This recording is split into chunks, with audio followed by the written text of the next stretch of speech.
Glória a Deus. Gente, fui chamada para uma embarcação. Estou levando algumas coisinhas, uns apetrechos, né? Porque eu não sei o que eu vou precisar lá. Mas, gente, cadê meu celular? Meu celular. Não, gente, sem o celular não. Pastora Sheila, deixa eu correr aqui. Me dá o celular. Eu preciso do celular. Cadê, gente? Daqui é o celular, eu preciso. Gente, me dá um celular, é de verdade. É de verdade, eu não posso ficar sem o celular. Ai, meu Deus do céu. Quem viaja sem o celular, gente? Pelo amor de Deus. Aí, ó, ele tá tremendo aqui, ó. Recebi uma mensagem. Vem aí uma tempestade. O que eu tenho aqui, gente? Ai, eu tenho uma sombrinha. Pode vir a tempestade agora. Será, gente? Vamos lá. Vamos entender o que Deus quer falar conosco. Fala aí pro seu irmão. Vem aí uma tempestade, foi avisado agora. Aleluias. Glória a Deus, glória a Deus, glória a Deus. Gente, o que é tempestade? Tempestade se caracteriza por uma chuva forte, ventos fortes, granizo, trovões, relâmpagos, tudo que tem direito. Ele remete medo, insegurança, incerteza do futuro. Quando a gente fala em tempestade, a gente já pensa em tudo isso ao mesmo tempo, não é verdade? A tempestade é apavorante. É na tempestade que somos testados, queridos. É na tempestade que nós conhecemos os nossos limites. É na tempestade que a nossa fé em Deus realmente é provada. E se tem um povo que vive de tempestade em tempestade, esse povo é o crente. É de tempestade em tempestade. Você vê que na Bíblia conta várias passagens de tempestades. E se a gente mergulhar nos textos, né, a gente vê que Noé depois vem enfrentar uma tempestade. Mas nesse momento eu quero contar um pouquinho sobre Paulo, quando ele foi para uma viagem para Roma. Então, o relato desse naufrágio, quem conta essa história é Lucas. E ele é bem detalhista nos detalhes. Então, se você ler depois, eu vou ler só alguns pedacinhos, mas eu quero que você depois leia com profundidade. Gente, à medida que ele vai contando, você vai entrando na história, de repente você já está procurando a sua boia, você já está procurando um escape, porque fala assim, a tempestade realmente está furiosa. Mas vamos ler lá, Atos 27, a viagem de Paulo a Roma, narrado por Lucas. Versículo 7. Navegamos vagarosamente por muitos dias e tivemos dificuldade para chegar, não sendo possível prosseguir em nossa rota, devido aos ventos contrários. Diga assim, ventos contrários. Tínhamos perdido muito tempo e agora a navegação se tornara perigosa. Por isso, Paulo os advertiu. Senhores, vejam que a nossa viagem será desastrosa e acarretará grande prejuízo para o navio, para a carga e também para as nossas vidas. Mas o centurião, em vez de ouvir o que Paulo falava, seguiu o conselho do piloto e do dono do navio. Visto que o porto não era próprio para passar o inverno, a maioria, né, os palpiteiros na hora da tempestade, né, a maioria decidiu que deveríamos continuar navegando. No 13, começando a soprar suavemente o vento sul, eles pensaram que haviam obtido o que desejavam. Falou, opa, as coisas acalmaram. Mas, no 14, pouco tempo depois, desencadeou-se da ilha um vento muito, muito, muito forte, chamado Nordeste. No 15, o navio foi arrastado pela tempestade, sem poder resistir ao vento. Assim cessamos as manobras e ficamos à deriva. No 18, no dia seguinte, sendo violentamente castigados pela tempestade, começaram a lançar fora a carga. No terceiro dia, lançaram fora com as próprias mãos a armação do navio. Olha o desespero desse povo. Queridos, o que fazer para evitar uma tempestade? O que fazer? É o que eu falei. Quando nós estávamos lá no Felipe, teve um dia que nós estávamos lá no Walmart, né? E de repente o nosso celular começou a tremer, o meu, do apóstolo, e começou a avisar: vem uma tempestade por aí. Imagina o desespero. Numa terra estranha, não sabendo falar, né? Se defender, correr, fazer alguma coisa. Ligamos para o Felipe, que não estava com a gente. Felipe, nós recebemos. Ele falou: calma, calma, calma, só fica aí dentro, não saiam para lugar nenhum. Quando eles avisam, às vezes não é toda essa proporção, mas fiquem aí dentro, porque aí tem pessoas para guardar nas emergências, né? Então eu falo assim, a primeira coisa que nós temos que olhar é para essa situação, aos sinais de alerta de uma tempestade. Noé, Deus avisou a Noé que viria uma tempestade, não avisou? E aqui nessa passagem, Paulo foi usado por Deus para falar: gente, a tempestade vai ser furiosa. Então aqui, olha, Paulo adverte que a viagem seria desastrosa. Mas o que aconteceu? O centurião prefere dar atenção para o dono do barco e o comandante. Afinal de contas, quem era Paulo na embarcação? Não é verdade? Além da sua presença, Deus sempre manda os seus sinais. Deus mandou sinais através de Paulo. Sempre que estamos próximos a passar por uma tempestade, Deus manda alertas. Queridos, nós não temos uma tempestade que a gente não sinta o cheirinho, que a gente não sinta o aviso, que a gente realmente não venha um alerta de Deus para as nossas vidas. Mas, como esse povo aqui do barco, eles não quiseram acreditar em Paulo. Não deram atenção a uma advertência do próprio Deus. Paulo falou que a viagem seria desastrosa? Falou. Falou que o melhor seria não seguir viagem? Falou. Mas eles teimaram e continuaram. Diga assim: eles teimaram e continuaram. Quantas vezes, queridos, nós teimamos em algo que Deus nos alerta? Quantas vezes nós deveríamos aguardar um tempo mais propício? A passagem aqui diz que era inverno e que os ventos já eram realmente, eles eram mais violentos. Então Paulo falou: não é tempo, gente, vamos aguardar um pouco. Vamos aguardar uma estação estável. E quantas vezes a gente recebe esse sinal de Deus?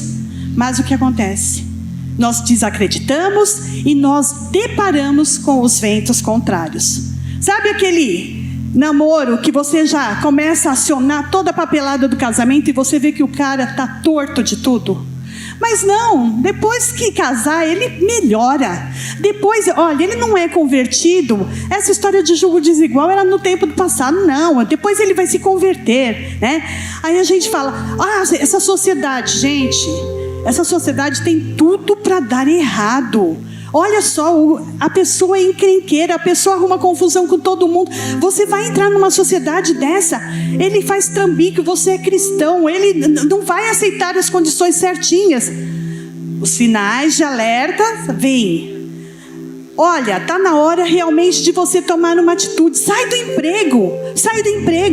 Mas espera aí, olha, nesse emprego, eu sei que as coisas aí fora estão tão sérias. Então é melhor eu realmente vou sair do emprego e depois eu procuro. E os sinais de alerta vêm. Calma, espera um pouquinho, aguarda. Então você vê quantos sinais de alerta nós recebemos antes de uma tempestade. Mas quantas vezes nós teimamos em algo que Deus nos alerta? Quantas vezes? Nós queremos ir logo, né? Queremos as coisas no nosso tempo. E essa impaciência, diga impaciência, nos joga no olho do furacão. Tomamos atitudes impulsivas, movidos por uma decepção, raiva, vingança, justiça própria, seja lá a nossa motivação. Mas a gente quer que as coisas aconteçam, que as coisas se resolvam. Então eu vou e tomo uma atitude. Eu não quero mais ficar nesse lugar. Eu não quero mais fazer isso. Simplesmente sai por um impulso do momento. Pessoas com crises existenciais, diga crises existenciais, acham que podem tomar atitudes nesse momento. Então ela está com crise pessoal, familiar, emocional, e ela acha que ela está pronta para tomar decisões. Gente, eu falo que o ser humano é uma pessoa realmente muitas das vezes tão tola em imaginar que ele pode prosseguir uma vida sozinho. Um cristão não consegue, sabe? Não é propício realmente tomar as atitudes sem Deus. Mas foi avisado que viria uma tempestade, foi avisado que viria uma situação, e ele acha que aquele é o momento e pronto. Eu sinto que eu vou fazer tal coisa, eu sinto que eu vou agir. Tem muito cristão sentindo tudo, menos a presença de Deus para ouvir a voz de Deus. Pessoas com crises existenciais decidem simplesmente embarcar numa viagem de risco e então depara com verdadeiras tempestades. Olha que situação, hein? Queridos, hoje é um dia que a gente vai falar muito, né? Até chegarmos ao Porto Seguro. Agora me diga uma coisa, qual é a tempestade que você está enfrentando hoje? Qual é a sua tempestade? Todos nós passamos por momentos de tempestades, todos, porque vêm ventos contrários em certas estações do ano, em certas estações da nossa vida. Qual é a tempestade que você está enfrentando? É o seu casamento? É a enfermidade? É a falta de dinheiro? São as cobranças na porta? É um lugar que você tem que sair da sua casa e não tem para onde ir? Qual é a sua tempestade, queridos? Qual é? Agora, é o que eu falei. Aqui a primeira coisa, o que nós temos que fazer para evitar a tempestade? É ouvir a direção de Deus e esperarmos o tempo oportuno. Mas não aconteceu isso. Você agora está dentro de uma tempestade. Então agora nós vamos falar de como sair dessa tempestade. Diga assim, como sair? O que fazer para sair de uma tempestade? Aleluias. Primeiro, queridos, não fique à deriva. Aqui no versículo 15 diz assim: o navio foi arrastado pela tempestade, sem poder resistir ao vento. Assim, cessamos as manobras e ficamos à deriva. A deriva, queridos, quer dizer sem direção certa, né? Solto ao sabor dos ventos. O que nós fazemos quando nós estamos numa tempestade? E nós realmente fala aqui, foi arrastado pela tempestade, o vento está forte demais e eu não quero ficar confrontando esse vento, eu não tenho como resistir a esse vento. Então eu acho melhor o quê? Eu solto tudo. Então é aquele momento que você fala assim, deixa de lutar, você se entrega, você abandona sonhos e projetos, você procrastina o que estava fazendo. Sabe aquele sonho que você fala assim, não, eu tenho sonho, eu sei que vai acontecer. Você estava caminhando para isso. Mas quando você entra na tempestade, você fala, não, eu não vou resistir, é melhor eu parar por aqui. Não vou mais gastar energia, sabe? Não vou mais lutar. Olha só a sobrecarga que está sobre mim, sabe? Esse vento está forte demais, eu não consigo parar realmente para ter um norte. Então, sabe de uma coisa? Solta tudo e deixa tudo à deriva. Então, queridos, a primeira coisa para sair de uma tempestade é não ficar à deriva. Diga, não ficar à deriva. Amém? A segunda coisa, não se desespere. É difícil, hein, gente? Na hora de uma tempestade, simplesmente calma. Ou você é que nem aquelas mães, né? Como eu era quando as crianças eram pequenas, que estavam fazendo alguma coisa que eu via que ia acontecer alguma coisa. Eu, calma, gritava mais do que qualquer situação. Eu acho que diante de tempestades, a nossa natureza humana, né? Já fica assim, calma, não, cuidado, né? Olha, prendeu o dedo na porta. Calma. Você se desespera tanto que você desespera todos que estão à sua volta. Mas, para você sair da tempestade, diz que você não pode se desesperar. Olha aqui, versículo 18. No dia seguinte, sendo violentamente castigados pela tempestade, começaram a lançar fora a carga. Olha isso. Versículo 19. No terceiro dia, lançaram fora, com as próprias mãos, a armação do navio. Tem noção do desespero desse povo? Gente, você está dentro de um barco, né? E você começa a lançar, vamos aliviar a carga. Aí você começa a lançar fora comida, você começa a lançar fora tudo que você acha que é peso, a mala, olha, todos os meus apetrechos de viagem, você começa a jogar fora tudo. E aí, aqueles começaram a lançar fora a própria armação do navio. Você tem noção? Tirar toda a estabilidade do navio com as próprias mãos. Então era tipo assim, a nível de desespero mesmo. Mas, queridos, nós temos que identificar que tempestade é um treinamento. Diga, treinamento. Nós precisamos administrar as tempestades. Como, bispa? Administrando as nossas emoções. Não conseguimos administrar nenhuma situação se nós não administrarmos as nossas emoções. Caso contrário, no desespero, começamos a agir sem avaliar a situação geral. Você só vê aquilo, o momento que está na sua frente, no seu nariz. Aí começamos a lançar fora tudo o que nós não deveríamos. Enquanto você não descobre o que precisa realmente jogar fora, você acaba jogando o que é necessário para permanecer. Aí, como eu falei, joga comida. Você não sabe quanto tempo você vai ficar lá dentro. Você não sabe o que você vai precisar. Você joga boias, você já começa a jogar tudo. O bote salva-vida, você vê, você está jogando tudo. Você joga as coisas erradas. Olha que situação do ser humano. Do ser humaninho, né? Primeiro, ele quer ficar à deriva, não quer fazer nada. Depois, quando ele faz, ele toma atitudes erradas, precipitadas, sem cálculo, sem realmente uma direção efetiva. Aí lançam a carga, lançaram a armação do navio. E isso, queridos, é o que acontece na nossa vida.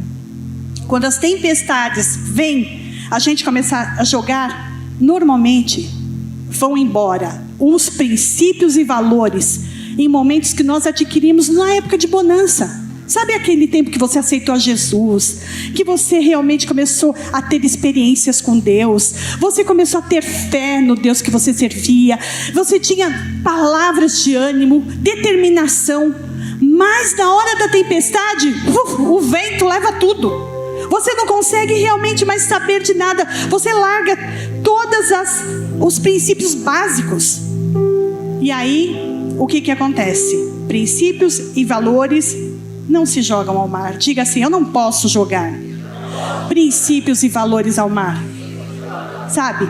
É a minha fé, é a minha posição em Deus. Mas o crente é especialista em abrir mão na hora da tempestade, justamente de tudo aquilo que ele um dia já conquistou em Deus, sabe? Aí ele começa, eu não vou para a igreja, nossa, eu estou numa luta, hoje eu não estou com cabeça para ir para a igreja. Ir para a célula, nossa, que sacola, sabe? Ir para a célula, ficar aguentando aqueles mimimi o tempo todo.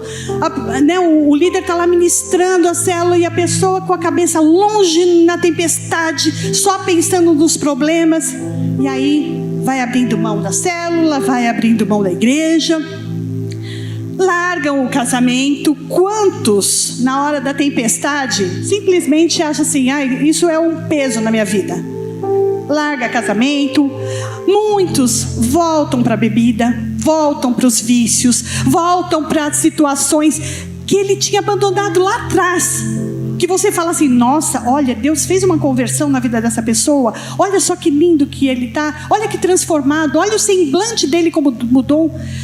Encarou uma tempestade, pronto, você já vê a pessoa transtornada, largando tudo aquilo, sabe? Aquela pessoa que era gostoso você conversar com ela, que ela sempre tinha uma palavra de força, de ânimo.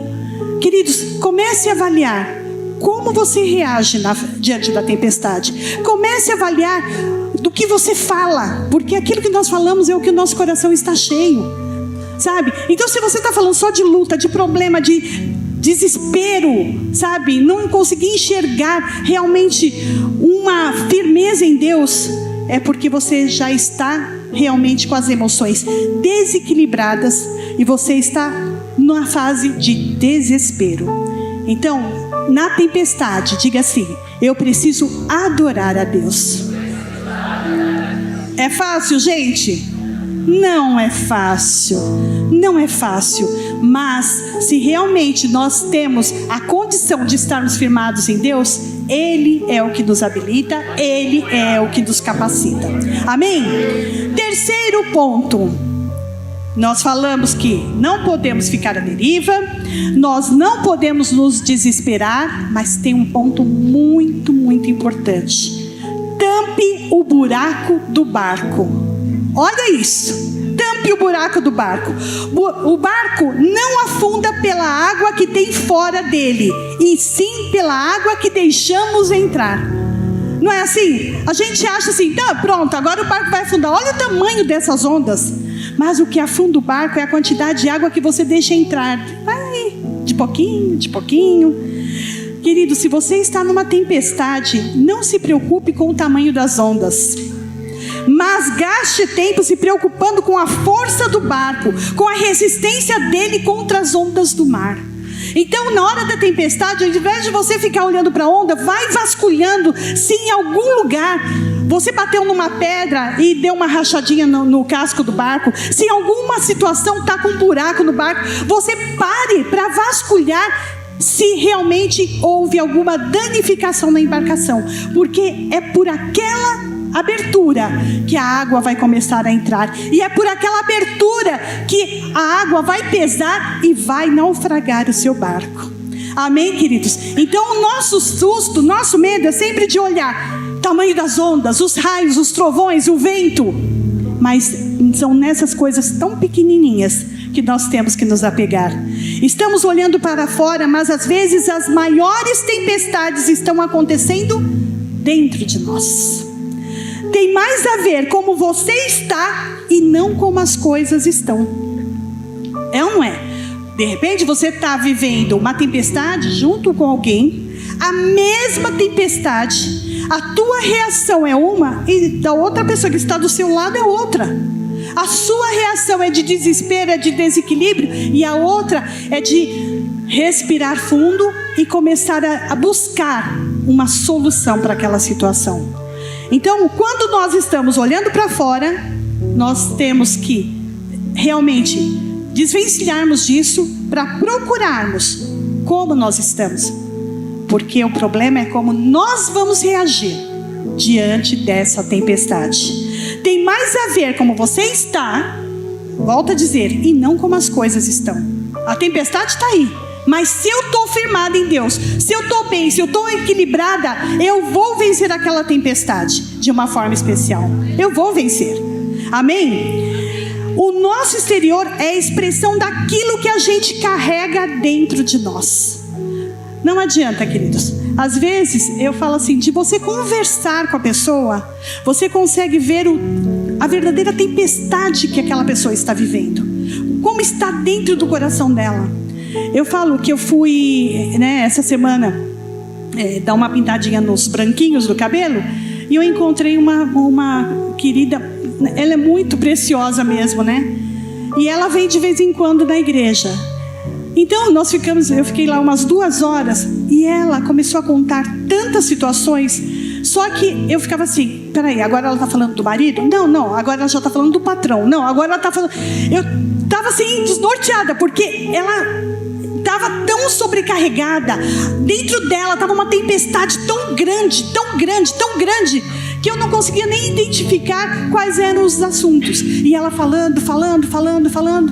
Aí quando ela saiu, a irmãzinha que estava lá, nós comentamos, olha que judiação, olha como está dentro dessa criatura, olha como ela está, a tempestade está toda ali dentro. Então você não consegue, a pessoa, e não adiantava, eu só ficava assim, sério? Aí quando eu tentava falar, não tinha brecha. Então ela não tem uma parada para ouvir, ela só precisa falar. A tempestade está ali dentro, ali tinha ventos fortes, ventos contrários, sabe? Eu não perdoo fulano, porque fulano fez isso para mim, porque não sei o que lá, e você vem daquela tempestade, sabe, de todas as situações, mas agora eu vou para o emprego novo, não sei o que, eu vou procurar realmente, vou entrar num relacionamento novo. Queridos, aquela pessoa está pronta, para um novo daquela forma? Ela não está pronta.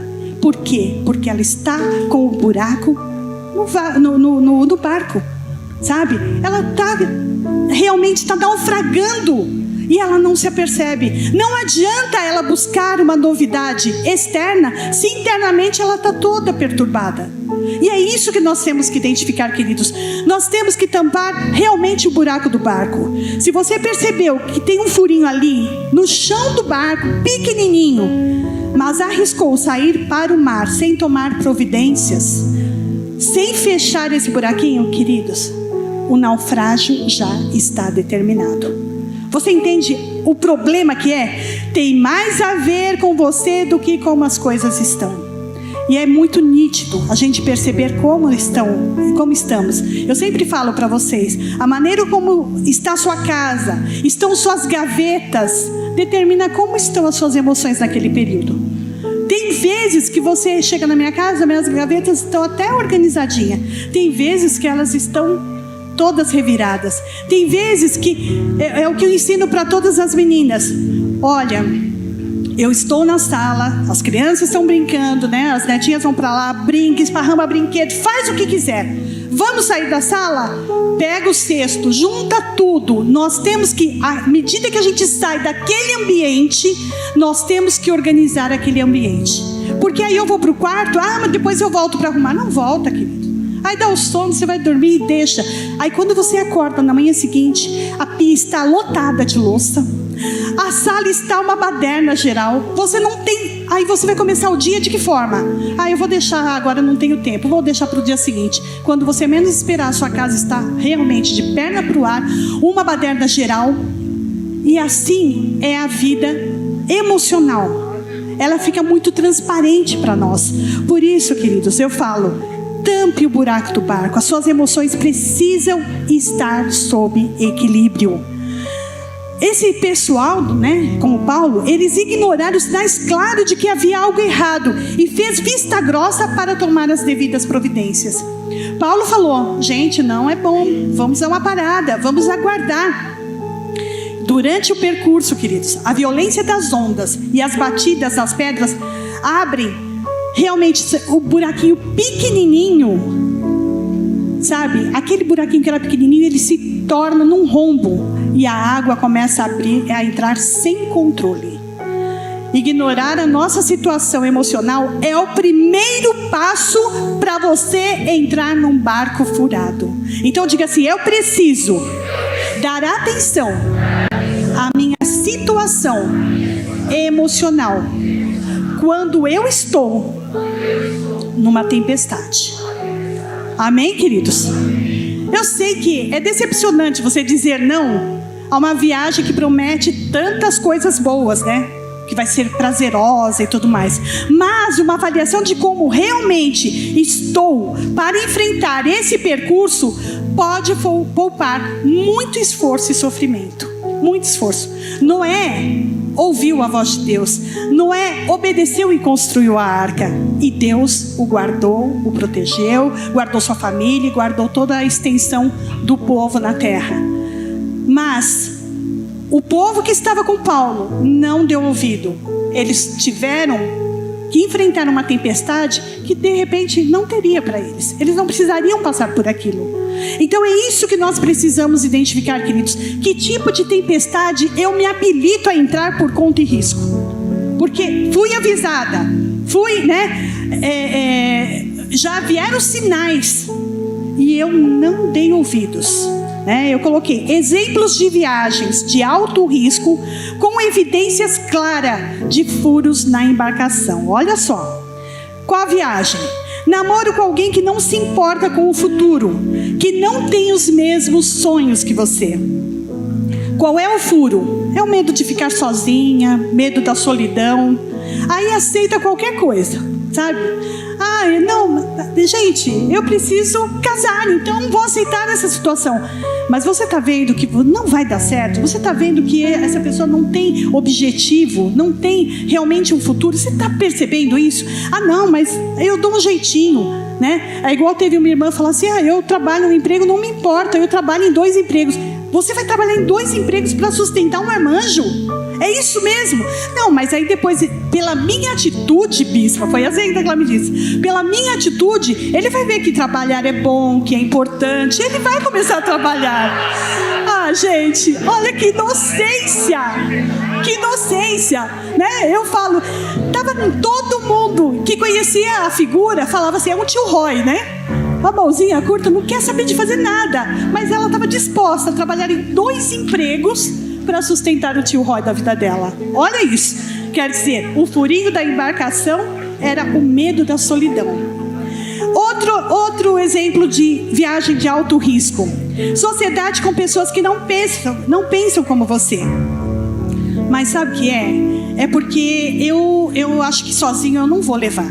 Sozinho, mas você tem toda a capacidade, você sabe fazer as coisas. Eu sei, mas sempre quando tem uma pessoa, é melhor, né? É mais tranquilo, né? De levar as coisas. Olha, mas você tem o dinheiro, você vai entrar com dinheiro e trabalho. Mas a insegurança, que é o furinho, vai fazer com que ela arme uma sociedade que Deus não tinha para ela. Olha isso. Outro exemplo: pular de igreja em igreja, de casamento em casamento, de emprego em emprego.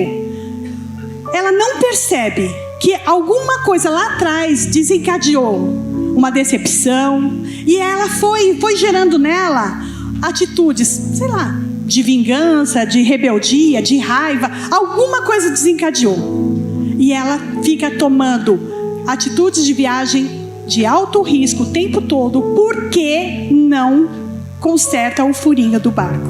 Olha isso. Então, queridos, o furinho do barco é realmente algo importantíssimo para fazermos. As pessoas entram em situações de risco e de forma displicente não consertam os furinhos. E ao enfrentar ventos contrários, não tem estrutura para enfrentar as tempestades. O furo se rompe e a embarcação afunda. Então, queridos, em nome de Jesus, o terceiro passo para você sair da tempestade é tampar o buraco do barco. Amém? Quarto ponto: vasculhe a carga do porão. Essa daqui é boa demais. O que está destruindo seu barco nem sempre está em evidência. Está na sua cara, tá, sabe, na sua frente. Pode ser um agente externo, bem escondido no porão da sua embarcação.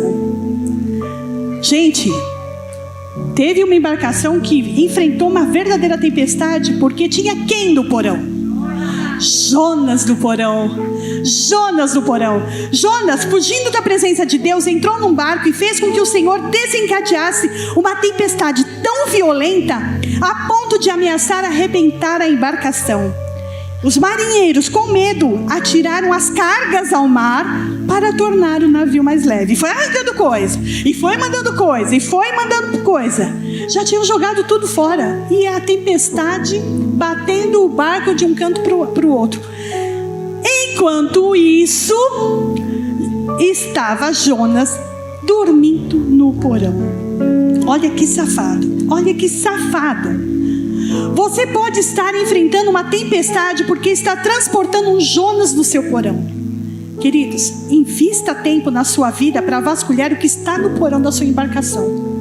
Quando o dono do barco chegou lá e deparou com Jonas dormindo, falou: você não está vendo tudo o que está acontecendo? Ele: o quê? Olha só o que está acontecendo. E aí depois, ficou lá falando para Jonas: você vai morrer aqui. E Jonas, ele sabia quem era o problema? Ele sabia. Quem você está colocando na sua vida que pode estar sendo tratado por Deus, queridos? A pessoa sabe que ela está sendo tratada, mas o fato de você não saber com evidência, você coloca ele no porãozinho da sua embarcação. Quem você está levando para o meio? Quem está te levando para o meio de uma tempestade? Com certeza aquele barco não enfrentaria aquela tempestade se Jonas não estivesse lá. Mas Deus tinha que tratar com aquele desobediente. Então Deus realmente proporcionou toda aquela tempestade para que as pessoas começassem a se perguntar: o que está acontecendo? E começassem a vasculhar o que podia realmente estar bagunçando com tudo à volta deles. Fazendo essas pessoas que entram realmente no porão do seu barco, ela faz você perder o discernimento, joga fora coisas importantes da tua vida, muda o seu comportamento. Você começa a entrar por um caminho errado, um caminho de morte. Aí, sabe aquela situação, aquele amigo que você era um amigo de infância e de repente você encontra com ele e vai começar, vamos tomar uma, vamos nos encontrar. Não, porque eu vou falar de Jesus para o meu amigo. Daqui a pouco você está com um copo na mão, daqui a pouco você está bebendo de novo, daqui a pouco você perde o casamento, daqui a pouco você perde a sua empresa por alguma razão, né? Aparece uma linda, bonita criatura e você começa a ter olhos para aquela criatura e esquece realmente da posição que você teria que ter em Deus, com Deus. Aí daqui a pouco desanda tudo na sua vida. Aí daqui a pouco você perde filho nas drogas, a tua vida vira uma baderna. Uma baderna. Jonas aqui, queridos, ele declarou que o problema da tempestade era ele, mas ele não pulou do barco. Quando o cara aprensou ele, falou: meu, o que você está fazendo aqui? Tudo. Aí ele falou assim: tá bom, eu vou te contar. Tudo isso que vocês estão enfrentando é por minha causa. Porque eu fui desobediente, Deus me mandou para um lugar e eu acabei vindo para cá. A culpa é minha, minha culpa. Mas ele pulou do barco? O que teve que acontecer? Tem um versículo que fala: lançaram Jonas ao mar. Lançaram. Essa é a sua função, queridos. Tirar o problema do barco e dizer: eu não quero você aqui. Eu não quero você aqui. Sai da minha vida. Sai da minha embarcação. Sai do meu porão.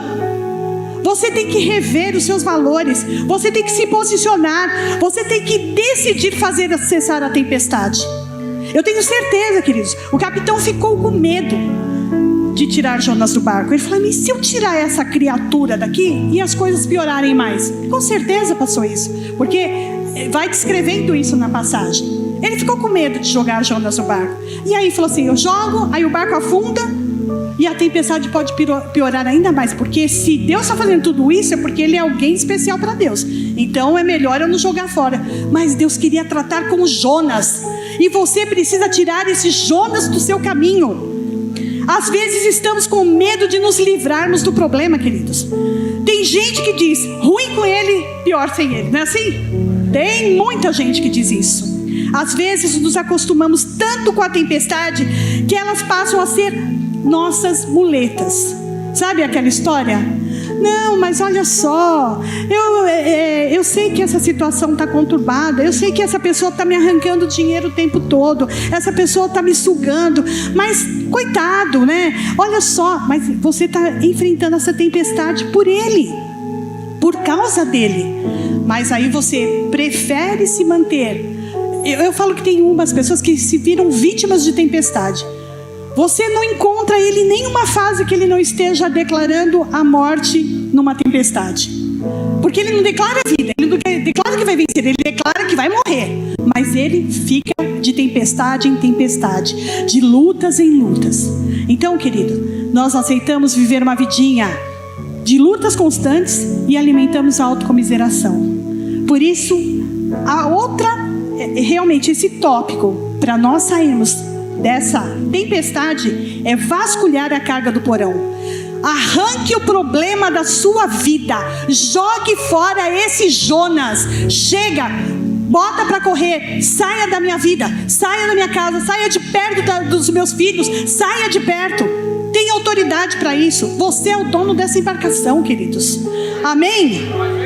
Quinto e último: ative a fé e confiança em Deus. Atos 27 e 21, Paulo diz: os senhores deviam ter aceitado o meu conselho de não partirem em viagem, pois assim teriam evitado esse dano e prejuízo. Mas agora recomendo que tenham coragem, pois nenhum de vocês perderá a vida. Olha isso. Pois me apareceu um anjo de Deus dizendo-me: Paulo, não tenha medo. Todos que estão com você também não morrerão. Fica tranquilo, Paulo. Você não vai morrer, nenhum que está com você vai morrer. E aí ele declara: Deus mandou me dizer e dizer a vocês: tenham ânimo. Portanto, tenham ânimo. Queridos, é isso que eu quero dizer para você. Para você sair da tempestade, o seu passo final é isso: é ativar a fé e confiança em Deus. Tá bom, bispo, entrei nessa tempestade, estou nessa situação, o barco está naufragando, já identifiquei o Jonas, já consertei o furinho. E agora, o que eu faço? Agora, descansa, porque a morte não está declarada para você. A morte não está declarada. Aleluias, aleluias, aleluias, aleluias. Nós também, queridos, como Paulo, nós temos Jesus. Como Paulo, nós temos Ele como a nossa esperança. Como Paulo, nós vamos ter o seu amor e cuidado em cada detalhe. Em todas as tempestades, querido, Jesus fala, Ele estará conosco. Em todas, diga todas. Não é só em uma ou outra, em todas. Naquela que você entrou, porque simplesmente Deus queria tratar com você. Olha isso, auditoria da Vivo. Aí, ó, tá pegando em alto mar, gente. Sabe? Então, é o tipo da situação. Eu esqueci o que eu estava falando. O que eu estava falando? Quem me falou a última frase? Então, em todas as tempestades, seja aquela que você entra, porque Deus realmente vai te colocar lá dentro, né? Vai criar a tempestade, como Ele... Gente, alguém atende essa Vivo? Desliga, por favor. Ela simplesmente me deu... Eu enfrentei uma tempestade esses dias, 20 dias para a instalação da Vivo, foi muito tempo, né? Então, pode ser aquela tempestade que Deus criou, assim como Ele fez com Noé, que Ele trouxe a tempestade, mas Ele mandou ele se fechar num barco bonitinho. Pode ser que seja uma tempestade que você enfrentou como Paulo, porque afinal de contas, Paulo tinha que chegar em Roma. Então Deus falou assim: não vai acontecer nada, Paulo. O propósito que eu tenho com você, de você chegar em Roma e de você pregar em Roma, nada, nenhuma tempestade vai te paralisar. Pode ser uma tempestade realmente como Jonas, sabe? Quem estava com Jonas, de ter alguma coisa errada. Mas Deus disse: em todas as tempestades, em todas, você não estará sozinho. Deus nunca vai nos deixar. Deus sempre é intencional. Eu gosto de lembrar disso. Ele é intencional. Ele usa cada situação para um propósito ser alcançado. Então diga assim: essa tempestade vai cessar. Essa tempestade que eu estou enfrentando agora não é para a morte. Essa tempestade eu vou vencer. Eu vou continuar vivo. Eu não morrerei. Aleluias.